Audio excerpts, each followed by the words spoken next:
Hello दोस्त, सभी को गुड मॉर्निंग। दोस्त पेपर के लिए ऑल दी बेस्ट। देखिए, हम बात करेंगे औसत क्या होता है। औसत एक सवाल आपको देखने को मिलेगा। औसत बराबर होता है कुल संख्याओं का योग अपान कुल संख्या, अर्थात जितनी संख्या है सबको जोड़ दीजिए और बाई n कर लीजिए। यह औसत का फार्मूला होता है। एक सवाल दिया गया, प्रथम 15 प्राकृतिक संख्याओं का औसत संख्याओं का करा औसत योग कितना होगा या औसत कितना होगा। दोस्त, जब इस तरह सवाल आए 1 से लेकर 50 तक या 1 से लेकर 500 तक कोई भी आए, बस क्या करना होगा है, इसमें जितनी संख्या है जहाँ तक कहे उसमें से एक आगे जोड़ देना है। अर्थात 15 है, ये क्या कर देना, 16 कर देना है और बाई 2 कर देना है उसका आधा। अर्थात 15 एक 16 और 16 का आधा कर लेंगे, आपको मिल जाएगा 8 आएगा। तो इस सवाल का आंसर 8 आया। और दोस्त इसका मतलब इसके लिए क्या करना पड़ेगा, n+1/2।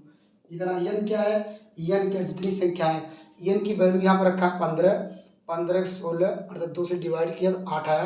तो इस सवाल का आंसर आएगा 8। अगर दोस्त पूछे 1 से लेकर 15 तक या मान लीजिए या 1 से लेकर 16 तक, कोई दिक्कत नहीं है। अगर 1 से लेकर 16 के बीच सभी विषम संख्याओं को औसत निकालना होगा। देखिए क्या करना होगा। देखिए दोस्त, आपको पहले 1 से लेकर 16 तक विषम संख्याएं कहाँ से स्टार्ट होंगी। पहला विषम संख्या 1 लिखना है, उसके बाद क्या आएगा 3 आएगा और डॉट डॉट कहाँ तक जाएगा 16 के बीच विषम संख्या अंतिम कौन सी होगी, अंतिम आप लोग कहेंगे सर 15 होगी। और 16 लेंगे तो वह क्या होगी, सम संख्या होगी। हम बात कर रहा सवाल में विषम संख्या है तो हम विषम संख्या पर ही डिस्कस कर रहे हैं। तो दोस्त इस सवाल का आंसर क्या लिखेंगे, पहला लिखना अंतिम लिखना है, इन दोनों को जोड़ देना है, बाई 2 कर देना है। अर्थात 15 एक 16, 16 का आधा क्या हो जाएगा, ये 8 आएगा। तो इस सवाल का भी आंसर आया 8। क्या समझे आप लोगों ने। हम लोगों ने यह सीखा, जब क्या 1 से लेकर 16 के बीच पूछे या 1 से लेकर मान लीजिए 50 के बीच पूछे। अगर मान लीजिए 1 से लेकर 50 के बीच क्या करेंगे, सबसे विषम संख्या है तो 50 के बीच विषम संख्या सबसे बड़ी कौन सी मिलेगी, 49 मिलेगी। तो इस सवाल का आंसर क्या लिखते 49 प्लस 1 50, 50 का आधा करते 2 अर्थात 25 आता। इस सवाल का आंसर 25 आता। लेकिन दोस्त हमने केवल 1 से लेकर 16 तक दिया है, इसलिए आंसर आया 8।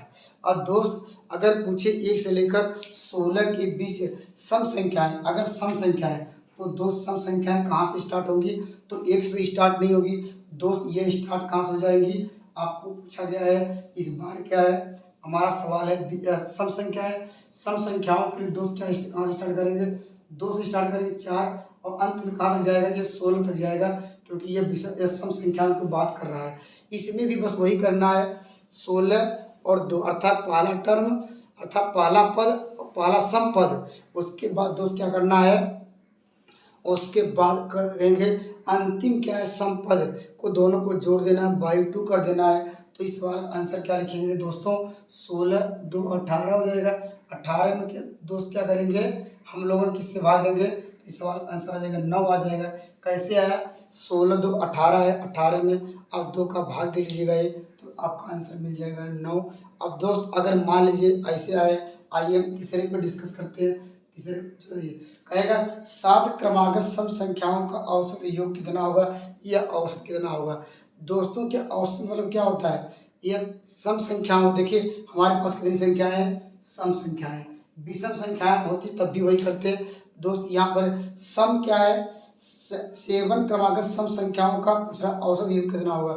सम मिस क्या कहने का, इसका बीच इस सवाल को हल करने के लिए क्या करेंगे, देखिए क्रमागत है नहीं, 6 8 10 12 14 16 18, इसका करा है, इसका निकालिए औसत। निकालने का देखिए ट्रिक समझिए, क्या करना होगा, इधर 2 टर्म गायब, इधर से 2 टर्म गायब, यहाँ से भी क्या हुआ, 1 टर्म गायब 1 टर्म, अर्थात जितने टर्म लेफ्ट हैंड छोड़ दीजिए उतने टर्म दोस्त राइट हैंड छोड़ दीजिए। अब हमारे पास क्या बचा, हमारे पास 12 बचा। तो इस सवाल का आंसर आएगा 12।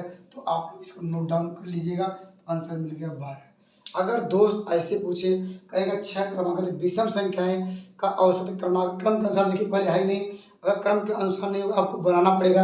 अगर मान लीजिए पहले या 13 आ गया, पहले 17, तो आपको पहले 15 लाना पड़ेगा, उसके बाद 17 लाएंगे। दोस्त इसमें भी वही करना है, क्या करना है, आपको पहला टर्म यहाँ से कितने टर्म यहाँ पर है, यहाँ पर 6 है, तो तो दोस्त यहाँ से 2 टर्म यहाँ से राइट हैंड से गायब करिए और 2 टर्म क्या है लेफ्ट हैंड साइड से गायब कर लेते हैं। यहाँ गायब, हमारे पास दोस्त कितने बचे? 2 टर्म बचे। और इसका मतलब क्या बचा? आपको बचा 17 और क्या है 19 बचा, अर्थात इन दोनों को जोड़ के आधा कर देना है। तो जोड़ लीजिए दोस्त, यहाँ पर इन दोनों इस सवाल का आंसर क्या करेंगे? जोड़ दिया है बाई 2 कर दीजिए। तो इस सवाल का आंसर आपको मिल जाएगा ये। तो बताइए क्या आएगा? इसको जोड़ेंगे 9, यहाँ हो जाएगा, ये हो जाएगा 18 आ जाएगा ना। देखिए यहाँ आपको मिल जाएगा 6 और यहाँ पर मिल जाएगा यहाँ 3 और 2 से डिवाइड करेंगे 18 आ जाएगा। तो इस सवाल का आंसर मिल गया आपको 18। और दोस्त अगर ऐसे ही सवाल आए, एक व्यक्ति एक स्थान से दूसरे स्थान तक 30 किमी प्रति घंटा की चाल से जाता है और 20 किमी प्रति घंटा की चाल से वापस आता है, तो यह कहेगा इसका औसत निकालिए या औसत चाल निकालिए। इसके लिए बस एक फार्मूला आपको याद रखना होगा। औसत चाल बराबर क्या लिखेंगे? औसत चाल बराबर लिखेंगे 2xy अपान x प्लस वाई। अर्थात दोनों को क्या कर देना है? टू द फार्मूले में x की वैल्यू क्या दी गई 30 लिख लेना है, y की वैल्यू 20 दिया है। इन दोनों को नीचे जोड़ दीजिए, तो क्या 30 और 20 क्या होगा? ये 50 हो जाएगा, 50 कर दीजिए और इसे कटा दीजिए। यहाँ से क्या मिल जाएगा? 5 6 30 मिल जाएगा और यहाँ पर कट जाएगा, क्या आपको मिल जाएगा? और 36, अर्थात क्या हो जाएगा? 3 6 36, अर्थात 36 किमी प्रति क्या है जो उसकी औसत चाल होगी, 36 किमी प्रति घंटा इसकी जो चाल होगी। एक खूबसूरत सवाल और देखते हैं। देखिए दोस्तों, एक खूबसूरत सवाल अगर परसेंटेज में ऐसे सवाल पूछ सकता है। एक व्यक्ति अपनी 20% अपने पुत्र को और शेष संपत्ति का 25% अपनी पत्नी को, पुनः शेष बची हुई संपत्ति का 75% अपनी पुत्री को देता है। इस प्रकार उसके पास 3 लाख रुपए बचते हैं। आपको बताना उसके प्रारंभ में कितने पैसे थे या कुल उसकी जो अमाउंट कितना था या उसकी रकम कितनी थी या संपत्ति कितनी है। उसके लिए ट्रिक आपको याद रखना होगा, कुल संपत्ति बराबर आर। आर दोस्तों क्या है? उसके पास अंत में जो पैसे बचे हैं वो आर की वैल्यू है।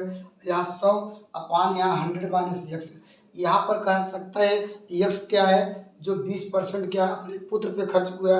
वाई का क्या है? अपने पत्नी पर। और जेड क्या है? 75% अपनी पुत्री पर खर्च करता है, उसकी वैल्यू है। अगर इस सवाल का आंसर कैसे लिखेंगे? यहाँ लिखना आर की वैल्यू कितने पास उसके बचे हैं? 3 लाख उसके पास रुपए बचे हैं, तो 3 लाख कर दीजिए। इसके बाद क्या करेंगे?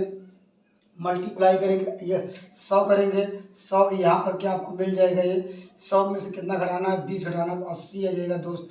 उसके बाद यहाँ 100 था, ये कितना घटाना दोस्त? यहाँ आप घटाइए, 25 घटाइए, 75 आ जाएगा। ये यहाँ 100 है, यहाँ कितना घटाना है दोस्त? आपको घटाना होगा ये 75, ये आ जाएगा 25। अब दोस्त इसको कटा लीजिए, वही मेरा आंसर होगा ये। देखिए यहाँ पर इससे कटाते हैं, कैसे? 0 0 से कटा देते हैं, 5 2 से कटाते हैं, 2 25 10 हो गए। और यहाँ पर आपको मिल जाएगा 4, 2 से कटाया है इतना। अब दोस्त यहाँ से कटा लेते हैं, यहाँ 25, यहाँ चौका 100 हो जाएगा। ये 25 4 4 कट गए और यहाँ पर हो जाएगा ये 25 से 25 दिया 75 हो गए 25। और उसके बाद क्या मिल जाएगा? 25 चौका 100 हो गया और 3 3 से कट जाएगा दोस्त। हमारे पास कितना बच गया है? और 5 चौक 20, अर्थात उसके पास दोस्त कितनी है? 20 और 2 जीरो पहले से थे, ये जीरो उतार दीजिए। अर्थात उसके पास क्या है दोस्त? 20 लाख रुपए थे, जो ऑप्शन नंबर ए सही है। एक खूबसूरत सवाल और लेते हैं। देखिए दोस्तों, ऐसे भी आपको सवाल देखने को मिलेगा क्योंकि ये भी आपके सिलेबस में है। कहा सबसे बड़ा भिन्न। देखिए ट्रिक क्या है दोस्त, आपको देखिए इसको कहते हैं आप लोग, इसको कहते हैं अंश और इसे कहते हैं हर। आपको जब इन दोनों का अंतर 1 मिल जाए, देखिए 8 में से 7 घटाएंगे 1 मिलेगा, 7 में से 6 घटाएंगे तब भी 1 मिलेगा, 5 में से 4 घटाएंगे तब भी 1 मिलेगा, 6 में से 5 घटाएंगे तब भी 1 मिलेगा। दोस्त जब आपको अंतर समान मिल जाए और सबसे बड़ा भिन्न, तो दोस्त कुछ नहीं करना है। जो अंतर जब नीचे का हर अंश का जब अंतर सबका समान है, तो जो सबसे बड़ी वैल्यू होगी वह सबसे बड़ा भिन्न होगा ऊपर वाले, और जो सबसे छोटी वाली वैल्यू होगी वह दोस्त क्या होगा? सबसे छोटा भिन्न होगा। तो इस सवाल का आंसर क्या होगा? सबसे बड़ा भिन्न पूछ रहा है, तो ऊपर देखना है क्या दो सबका पहले अंतर देखना होगा, क्या समान मिल रहा है? हाँ, अंतर समान मिल रहा है, तो ऊपर देख लीजिए सबसे बड़ा मान कौन सा है। तो सबसे बड़ा मान 7 है, तो इस आंसर सवाल आंसर हो जाएगा ये 7 बाई क्या हो जाएगा ये 8 हो जाएगा। तो अगर ऑप्शन दिया रहेगा तो आप इस पर टिक कर लेंगे या इसको कलर कर देंगे। अब दोस्त अगर मान लीजिए इसी सवाल में एक सबसे छोटा भिन्न पूछा जाए तो क्या देखना होगा, क्या पहले हर अंश का अंतर समान है। अगर अंतर समान देखिए 7 में से 3 घटाएंगे तब भी 4 आएगा, 11 में 7 घटाएंगे तब भी 4 आएगा ये, और 9 में 4 घटाएंगे तब भी क्या होगा ये आपको 4 ही मिलेगा। अर्थात हर अंश में अंतर घटाने पर समान मिल रहा है। तो सबसे छोटा वैल्यू कौन सी होगी, ये बंद करिए, ऊपर देखिए सबसे छोटा कौन मिला, ये मिला। तो इस सवाल का आंसर क्या करेंगे, सबसे छोटा ये हो जाएगा ये। अगर दोस्त सबसे बड़ा पूछता तो क्या होता है, ये आ जाता है। तो अगर मान लीजिए तो इसके बाद कौन सा आता है, ये, इसके बाद ये आ जाता है, उसके बाद दोस्त अगर सबसे बड़ा ये हो जाता है, उसके बाद अगर कहता कि इसको असेंडिंग डिसेंडिंग या कहेगा कि इसको आरोही अवरोही क्रम में लिखिए। तो अगर मान लीजिए आपको सबसे बड़ा क्या लिखते, 7 बाई क्या लिखते, 11 लिखते, उसके 5 बाई क्या लिखते, 9 लिखते, उसके बाद 3 बाई क्या हो गया ये 7 हो गया। अर्थात कह सकते हैं ये इससे बड़ा हुआ, ये इससे बड़ा हुआ है। तो ऐसे की क्रम क्रम भी पूछा जाता है, ये भी आपको याद रखना होगा। अगर दोस्त अगर मान लीजिए आपको अंतर समान नहीं दिख रहा है यह सब में, तो दोस्त एक लाइन देखिए ऐसे करेंगे। तो हम लोग ऐसे करते हैं, देखिए 7 और 8, 7 8 6 48, 49 बढ़ा के दोस्त 48 बचा है, तो 49 बढ़ा के इसको गायब कर लीजिए। देखिए 7 आएगा और 8 6 48, 49 बड़ा है तो दोस्त ये गायब हो गया क्योंकि छोटा हो गया, मुझे बड़ा लेके चलना था। अब इससे देखिए यहाँ हो जाएगा ये 7 5 35 हो जाएगा और हो जाएगा 8 6 32, तब भी दोस्त मुझे मिल जाएगा 32 रहा, ये 35 मिल रहा है तो बड़ा होगा ये दोस्त। ये लास्ट देखते हैं 6 7 42 और 8 5 40, ये 42 दे रहा, ये 40 दे रहा, तब भी कर सकते हैं, तब भी बड़ा ये है। ऐसे भी आप लोग ट्रिक अप्लाई कर सकते हैं। तो थैंक यू, नेक्स्ट वीडियो मिलेंगे एक खूबसूरत मेथड के साथ।